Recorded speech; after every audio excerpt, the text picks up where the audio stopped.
Alors pour présenter une manille élastique qui est faite avec une petite élastique, c'est pour fabriquer un connecteur souple de différentes tailles et qui permettent de serrer un petit lovage de corde ou autre.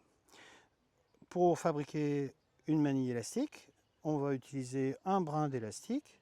Au milieu, on va créer un nœud simple et qu'on va plier en deux. Et ensuite, on va réaliser un nœud de sifflet de Bosco, ou diamond knot en anglais.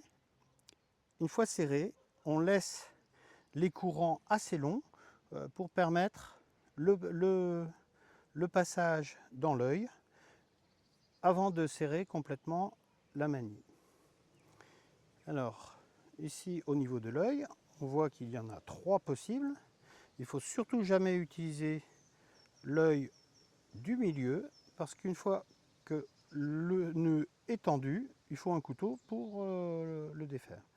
Donc on ne peut utiliser qu'un œil latéral, à gauche ou à droite. Ainsi, on va créer une clé, et ici si on prend celui-là, ou une clé à gauche ou une clé à droite.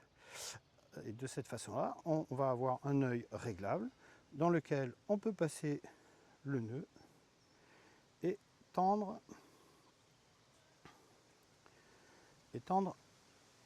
Une fois que c'est tendu, ça tient correctement. Donc on va faire l'essai autour d'un morceau de bois. Donc, voilà la clé formée. Et ici, si on passe dessous, là les courants passent dans l'œil. Donc là je ne suis pas serré. Et dès que je vais serrer et passer ici, voilà, une fois tendu, chaque brin de l'œil se met parallèle et bloque au niveau de la boutonnière, au niveau du nœud de sifflet de Bosco.